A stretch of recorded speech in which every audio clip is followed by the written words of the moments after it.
क्या आपने कभी ऐसा महसूस किया है कि आप मेहनत तो बहुत करते हैं लेकिन बार-बार फ़ेल हो जाते हैं, लेकिन फिर भी बार-बार फ़ेल हो जाते हैं?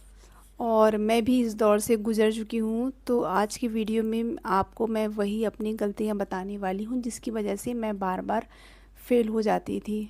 मैं भी इसी दौर से गुज़र चुकी हूँ। आज मैं आपको अपनी वो गलतियाँ बताने वाली हूँ जिसकी वजह से मैं बार-बार फ़ेल होती रही। तो हेलो फ्रेंड्स, मेरा नाम है मंजू वर्मा और मैं एक गवर्नमेंट टीचर हूँ। आज मैं इस वीडियो में आपसे अपने दिल की बात करने वाली हूँ। ये कोई थ्योरी नहीं है, ये मेरी रियल लाइफ़ स्टोरी है। तो मेरी सबसे पहली गलती थी कि मेरा जो है गोल डिसाइड नहीं होता था। मैंने कभी भी अपना कोई एक फ़िक्स लक्ष्य नहीं बनाया था, एक गोल नहीं बनाया था। मैं पढ़ तो रही थी लेकिन मुझे खुद ही कोई नहीं पता था कि मैं लाइफ़ में आगे क्या करना चाहती हूँ और मुझे एग्ज़ैक्टली करना क्या है। जब भी कोई एग्ज़ाम आता था, उसका नोटिफ़िकेशन आ जाता था, मैं मार्केट से एक गाइड लाती थी और सिर्फ़ उसको पढ़ने लग जाती थी। और जितना टाइम मिला तो ठीक है, नहीं तो 1-2 घंटा से ज़्यादा नहीं पढ़ती थी और बस ऊपर-ऊपर का पढ़ लिया। बस ऐसी ही मेरी स्टडी होती थी जिस वजह से मैं लगातार फ़ेल होती रही और मुझे कोई खुद को नहीं पता था कि मैं गलतियाँ कहाँ कर रही हूँ। तो आप ये गलती बिल्कुल ना करें। आप अपना एक गोल बनाइए और उसी पे जो है उसी पे अपना पूरा ध्यान रखिए, चाहे आपको 1 साल लगे, 2 साल लगे या 6 महीने लगे, आप उसी एक गोल पर अपना जो है पूरा फ़ोकस रखें और उसी के आधार पर आप अपनी स्टडी कंप्लीट करें। और मेरी दूसरी गलती ये थी, मैं कभी भी कंसिस्टेंस होकर या अच्छे से बैठकर कभी नहीं पढ़ी। कभी 2 दिन पढ़ा, कभी 3 दिन छोड़ दिया। तो इस प्रकार से पढ़ाई का कोई मतलब नहीं होता है। अगर पढ़ाई कर रहे हैं तो डेली आपको पढ़ना है, चाहे कम समय के लिए पढ़ें, लेकिन पढ़ना ज़रूर है। आपको टाइम नहीं मिल रहा है तो 2 से 3 घंटा पढ़ सकते हैं, 4 से 5 घंटा पढ़ सकते हैं, जैसे आपको टाइम मिले, लेकिन पढ़ना रोज़ होता है। मुझे ये बात बिल्कुल पता नहीं थी, ना ही किसी ने मुझे बताया था कि ये एक्चुअल में ये तरीके होते हैं पढ़ने के। लेकिन जब से मुझे समझ में आया है कि पढ़ना हो तो इस प्रकार से पढ़ो, वरना पढ़ाई छोड़ देना उसमें ही बेहतर है। और मेरे हिसाब से आपको जो है पढ़ना है तो कंसिस्टेंसी होकर किसी भी काम को करें, तो उसको चाहे वो काम कोई भी हो, पढ़ाई कर रहे हैं तो मेन चीज़ बहुत ज़रूरी है। अगर आपने एक भी दिन पढ़ाई छोड़ दी तो आप ध्यान रखिए, आप 10 दिन पीछे चले जाएंगे और जो कुछ भी पढ़ा है वो पूरा भूल जाएंगे, क्योंकि यही से स्टार्ट होता है आपका अगला जो है स्टेप क्या होगा। और ऐसे पढ़ने से, बीच बीच में छोड़ के पढ़ने से जो है कभी भी सिलेक्शन नहीं होता है। इस चीज़ का हमेशा ध्यान रखें। और ये गलतियाँ मैंने की हैं तो मैं नहीं चाहती कि आप इन गलतियों को दोहराएं। तो थर्ड गलती मेरी ये थी कि मैं हमेशा जो है नई बुक प्रेफर करती थी। जो मेरे पास बुक है उसको मैं छोड़ देती थी। तभी मेरे पास बहुत सारे ढेर लग गई थी बुक की। फॉर्म डाला है तो मैं उसके लिए नई बुक लेकर आती थी और पुरानी बुक्स को छोड़ देती थी। तो इसी प्रकार से बहुत सारी ये गलतियाँ मैंने की हैं, तो मैं नहीं चाहती कि आप करें। तो आप अपना जो है जिस जॉब की तैयारी कर रहे हैं तो उससे रिलेटेड बुक रख लें और उन्हीं बुक को बार बार रिवाइज़ करें, तो ये बहुत बेस्ट होता है। बहुत सारे बुक का ढेर बिल्कुल भी ना लगाएं। सिर्फ किताबें बदलते रहना और हर बार न्यू बुक लाना, नए तरीके से पढ़ना और फोकस कहीं भी नहीं होना, ये बहुत बड़ी गलती थी मेरी कि हमेशा नई बुक लाती थी और उसी को पढ़ना स्टार्ट कर देती थी। इससे में सिलेक्शन जो है इम्पॉसिबल हो जाता है। तो आप ये गलतियाँ ना करें बिल्कुल भी। चौथी सबसे बड़ी ये गलती थी कि टाइम मैनेजमेंट नहीं हो पाता था। हमेशा लगता था कि मैं दिन भर बिज़ी हूँ, लेकिन प्रोडक्टिविटी जो है वो बहुत ही लूज़ थी, बहुत कम था। तो बिज़ी होना ज़रूरी नहीं है अब हमेशा, लेकिन प्रोडक्टिविटी ज़ीरो लेवल की थी। तो ये चीज़ आपको ध्यान रखना है, हमेशा बिज़ी रहने से जो है अपने आप को बिज़ी महसूस कराने से नहीं होगा। आप जो है इतना भी टाइम पढ़ रहे हैं, कोशिश कीजिए सिर्फ़ और सिर्फ पढ़ाई पे दीजिए, अन्य चीज़ों पे बिल्कुल भी फोकस ना करें। अगर आप 4 घंटा भी पढ़ रहे हैं तो 4 घंटा आप स्टडी को दीजिए। नो मोबाइल, नो अदर की कोई भी एक्टिविटी। पांचवी सबसे बड़ी गलती मेरी ये थी कि मैं खुद पे ही डाउट करती थी।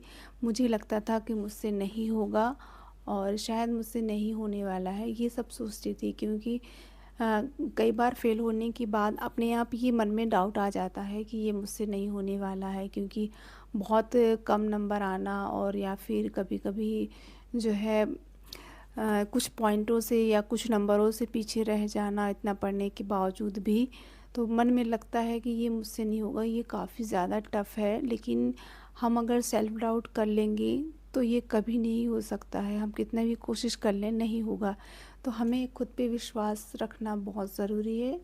तो अगर आप किसी भी जॉब की तैयारी कर रहे हैं तो उससे पहले आपको ध्यान रखना है कि अपने ऊपर पूर्ण विश्वास रखना है कि ये मुझसे हो जाएगा और मैं अपना 100% दूंगी इस चीज़ को। छठवीं सबसे बड़ी गलती मेरी ये, दूसरों से मैं अपनी कंपैरिजन करती थी, उसका हो गया मेरा नहीं हो पाया, शायद मुझ में ही कमी है।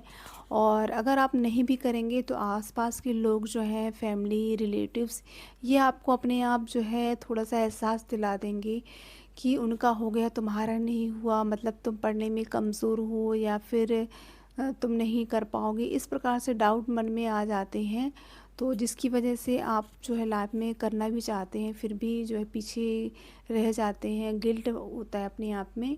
तो ये नहीं करना है और अपने ऊपर ध्यान देना है और अच्छे से पढ़ना है, दूसरों से बिल्कुल भी तुलना नहीं करना है। और उनके हिसाब से जो उनके साथ हुआ है वो ठीक है, आपके अनुसार हो सकता है कुछ और लिखा हो आपकी डेस्टिनी में। तो मेहनत कीजिए और मेहनत पे विश्वास रखिए कि जो हम कर रहे हैं वो सही है और हमारी दिशा सही है। तो वो बस अपने आप पे काम करना है हमें और इसके अलावा अदर चीज़ों पर बिल्कुल भी ध्यान नहीं देना है। सातवीं बड़ी सबसे बड़ी ये गलती रहती है हम कि हमें कोई भी मार्गदर्शन नहीं मिलता, कोई भी गाइड करने वाला नहीं होता। इस वजह से सही डायरेक्शन नहीं मिलता। हम मेहनत तो बहुत करते हैं लेकिन डायरेक्शन सही नहीं मिलता। वही मेरे साथ भी हुआ है। मैं पढ़ तो रही थी लेकिन मुझे खुद को नहीं पता था कि मुझे पढ़ना क्या है, ना कोई बताने वाला कि क्या हमें करना चाहिए, कैसे पढ़ना चाहिए, कौन सी बुक लेना चाहिए, आखिरकार पढ़ने का एक्चुअल तरीका क्या होता है। क्योंकि मेरे रिलेटिव्स में इतनी ज़्यादा कोई ज़्यादा पढ़ा लिखा नहीं था, तो मुझे नहीं पता था।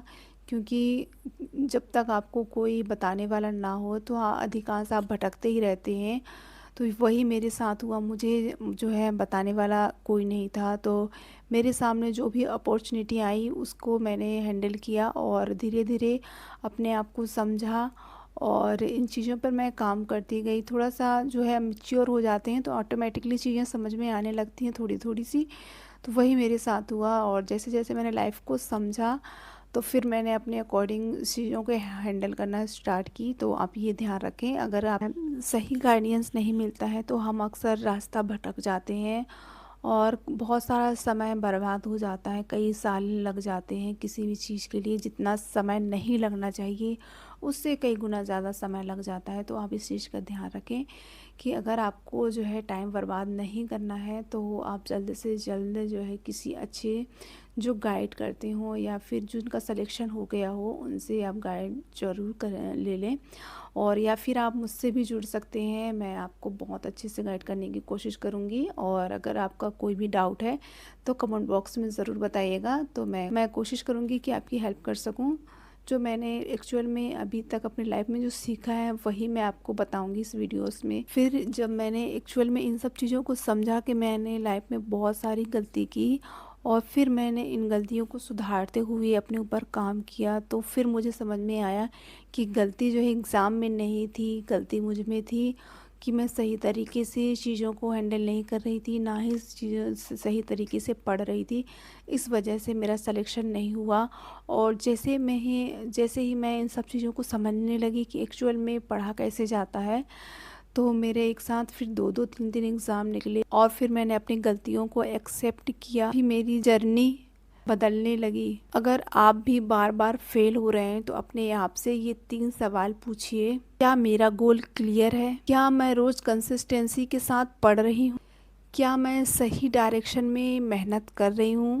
फेल होना कोई गलत बात नहीं है, लेकिन बार बार उसी डायरेक्शन में उसी गलतियों को दोहराना ये बहुत गलत है। और अगर आपको वीडियो ज़रा सा भी हेल्पफुल लगा हो तो वीडियो को लाइक ज़रूर कर लें और चैनल पर इसी प्रकार से रियल गाइड के लिए चैनल को भी सब्सक्राइब कर लें। और thank you so much watching this video. तो मिलते हैं अपने न्यू वीडियो में, तब तक के लिए बाय बाय।